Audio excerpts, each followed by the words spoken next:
Crime scene revisit पर आज मैं आप लोगों को लेके आया हूँ बुराड़ी इलाके में। बुराड़ी का संत नगर इलाका, ये गली नंबर 4 है, जिसमें मकान नंबर 127 में मैं आपको ले चलता हूँ, जहाँ पे 2018 में, जुलाई 2018 में एक ऐसी घटना हुई जिसने पूरे इलाके को दहला दिया।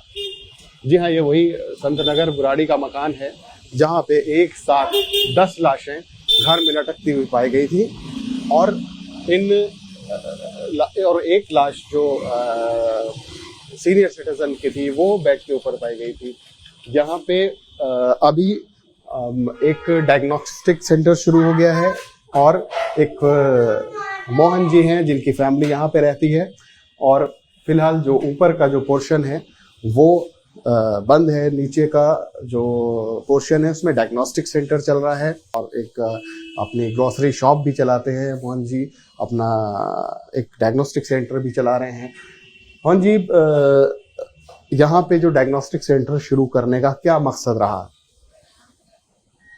मकसद तो अपना वर्क ही है। मकसद तो बाकी ये है कि जो लोगों ने नेगेटिविटी फैला रखी थी उसको दूर करने के लिए भी वो मैसेज जाता है। तो हमने कहा कि इसलिए स्टार्ट करा। बाकी वक्त तो डायग्नोस्टिक है, जगह अच्छी थी तो स्टार्ट करा। मार्केट के नियर अबाउट पे रोड से टच है, इसलिए स्टार्ट करा यहाँ पे। और ऊपर जिस पोर्शन में हादसा हुआ था वहां पे जाने का कौन सा रास्ता है? जा सकते हैं ऊपर? नहीं जाया जा सकता यहाँ? नहीं, अभी तो फिलहाल बंद है। जो रहते हैं ना वो गांव गए हैं। जी जी जी। एक और हैं जो यहाँ काम करते थे, फैमिली के साथ ही रहते थे, वो लोग रहते हैं ऊपर। ऐसा नहीं है कि बिल्कुल बंद पड़ा है ऊपर, वो रहते हैं, लेकिन अभी गांव गए हुए हैं तो वो भी लॉक वगैरह करके गए। नीचे का ये पोर्शन आपके पास है? देखिए, नीचे का जो पोर्शन है ये मोहन जी इसमें रहते हैं, उनके पास है। उनका कहना है यहाँ कोई नेगेटिविटी नहीं है, कोई परेशानी नहीं है। ये एक जो ऊपर का पोर्शन है जहाँ पे ये घटना हुई थी वो फिलहाल बंद पड़ा हुआ है और इलाके के लोग, जाहिर सी बात है कि अब लोगों में वो डर, वो खौफ अब नहीं रह गया जैसा पहले हुआ करता था। लेकिन आपको उस वक्त ले जाएं जब हम लोग यहाँ पे आए थे, ये घटना हुई थी, तो हर शख्स हैरान परेशान था कि आखिर इतनी बड़ी घटना जहाँ पे 11 लोग थे जिनके सुसाइड्स हुए, तो अपने आप में बेहद चौंकाने वाला था। एक पूरी की फैमिली जिन्होंने फांसी के फंदे पर लटक कर सुसाइड किया। लोगों के हाथ और पैर टेप से बंधे हुए थे, तार से बंधे हुए थे। एक वृद्ध महिला जी थी जिनकी डेड बॉडी बेड पे मिली थी। इस पूरे मामले में 11 के 11 लोगों की पुलिस ने एक साइकोलॉजिकल ऑटोप्सी की थी। इस साइकोलॉजिकल ऑटोप्सी में साइकोलॉजिकली माइंडसेट देखने का काम करती है पुलिस। उसमें पुलिस को इस ऑटोप्सी में ये पता चला कि ये जो लोग जिनकी डेड बॉडी इस घर में मिली थी लटकती हुई, ये किसी न किसी रिचुअल्स को फॉलो कर रहे थे, धर्मांधता की तरफ बढ़े हुए थे। इनके पास कई नोट्स भी मिले जिससे आत्माओं से बात करने का जिक्र था।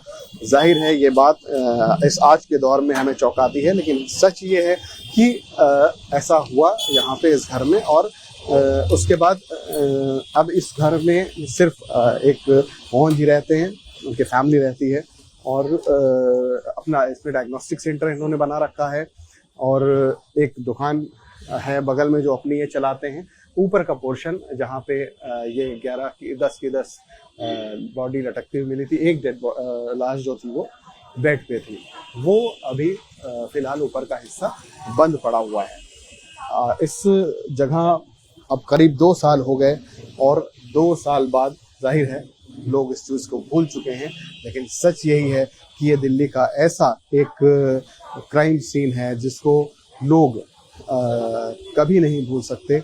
और लोगों के जहन में आज भी लोग अगर बुराड़ी का नाम लेते हैं तो वो 11 के 11 सुसाइड के नाम से अपने आप में जाना जाता है। ये बेहद हैरान करने वाला है और बेहद चौंकाने वाला है। दिल्ली का बुराड़ी इलाका 1 जुलाई 2018 को अचानक लोगों की सुर्खियों में आ गया। लोग परेशान थे। मुझे याद है सुबह का वक्त था, इतवार का दिन था और पता चला कि बुराड़ी के इसी मकान में 11 लोग की डेड बॉडी मिली है। और वो जो डेड बॉडी मिली वो बड़ी ही रहस्यमय तरीके से थी। एक जाल ऊपर था इस पे, उस जाल पे 10 डेड बॉडीज जो हैं वो लाइन से लटकी हुई थी। एक डेड बॉडी बेडरूम में मिली थी, एक जो महिला थी उनकी डेड बॉडी। और पुलिस भी परेशान थी कि आखिर ये ऐसा क्या हुआ कि पूरा का पूरा घर सब के सब अचानक एक लाश में तब्दील हो गए। लोगों ने सुसाइड कर लिया या मर्डर हो गया। लोग परेशान थे, हैरान थे, पुलिस भी परेशान थी। और धीरे धीरे खैर घर में लोगों की पहचान हुई।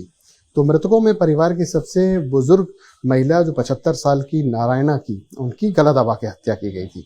बाकी की पहचान हुई उनमें नारायणा की सबसे बड़ी 60 साल की विधवा बेटी प्रतिभा की 30 साल की बेटी प्रियंका, मां नारायण का बड़ा बेटा जो 46 साल का था भूपी की पत्नी 42 साल की थी सविता, भूपी की 24 साल की बेटी नीतू, भूपी की छोटी बेटी 22 साल की मीनू, भूपी का सबसे छोटा बेटा 12 साल का धीरू, मां नारायणा का छोटा बेटा 42 साल का ललित की पत्नी जो 38 साल की थी टीना, ललित का 12 साल का एक बेटा भी इन लाशों में शामिल था।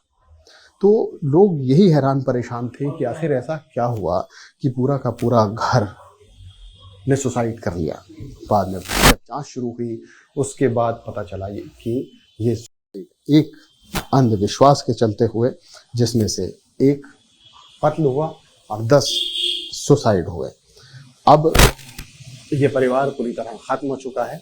इस परिवार से जुड़े जो बड़ा बेटा है वो राजस्थान में रहता है और ये घर फिलहाल एक डायग्नोस्टिक सेंटर में तब्दील हो गया है।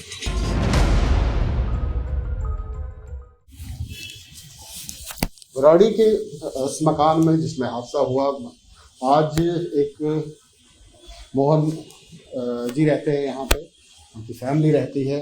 मोहन जी से मैं बात करना चाहूँगा। मैं मोहन जी से चाहता हूँ पूछना, क्योंकि अब 18-19 करीब 2 साल हो गए उस हादसे को जिसमें कि 11 लोगों की जान गई थी। मोहन जी हमारे साथ मौजूद हैं। मोहन जी घर में रहते हैं, आपका परिवार रहता है। मोहन जी आप कब से रह रहे हैं? हाँ, लगभग 1 ईयर हो गया मुझे। लास्ट 2020 में 28 दिसंबर को मैं आया था यहाँ पर शिफ्ट करी थी। तो अभी लगभग 1 साल हो गया, 1 वर्ष हो गया पूरा का। तो इस परिवार में यहाँ आपके साथ इस घर में कौन कौन रहता है? मेरी फैमिली है, वाइफ है एक, और 3 छोटे छोटे बच्चे हैं, मैं हूँ। टोटल हम 5 मेंबर हैं इसमें फैमिली में। मोहन जी, जब आपने सुना इस बारे में, इस यहाँ के बारे में, घर के बारे में कि यहाँ ऐसा हादसा हुआ है, तो कभी दिमाग में कोई ऐसी चीज़ आई कि भाई ये तो हादसा, लोग तो यहाँ आना भी नहीं चाहते थे, इतना घबराते थे इस जगह से? नहीं, देखिए थोड़ा बहुत तो डर थोड़ा हो ही जाता है। थोड़ी सी बड़ी कहानी थी, बड़ा हादसा था। बाकी हादसे तो होते ही हैं, लेकिन इतना डर खौफ करेंगे तो आगे बढ़ेंगे कैसे? तो वो सब इग्नोर करके लेस काम करने की सोची थी, तो चल रहा है आराम से, कोई दिक्कत नहीं है। बाकी डर या वैसे नहीं, थोड़ा भय जरूर लगा था, लेकिन वो खत्म है, कुछ नहीं ऐसा। अब किसी भी तरह की कोई ऐसी चीज़, कोई परेशानी कोई नज़र आती हुई या कभी आई वैसा? नहीं, कोई नेगेटिविटी नहीं है, कोई किसी तरह की नेगेटिविटी नहीं है, ना ऊपर है ना नीचे है। यहाँ पर हम सब जगह जाते आते रहते हैं। छोटे बच्चे हैं, ऊपर जाते हैं, खेलते हैं। इस परिवार को जो हादसे में जिनकी डेथ हुई, आप पहले से भी जानते थे ऐसा बताया जाता है? हाँ, मैं जो उनकी बीच में सिस्टर थी, वो पढ़ाती थी मेरे बच्चों को, ट्यूशन लिया करती थी। यहाँ बाहर साथ में ही स्कूल है, नालंदा पब्लिक स्कूल, इसमें बच्चे पढ़ते हैं। तो तीनों बच्चे मेरे यहाँ डेली 5 बजे मैं भजनपुरी से आता था उनको लेने यहाँ पर। तो यहाँ पर 1.5 घंटे बिता के और फिर लेके छोड़ के आता था। तो रेगुलर सब पूरे परिवार को जानते थे अच्छी तरीके से, तो पढ़ते लिखते थे, कोई ऐसी दिक्कत नहीं है।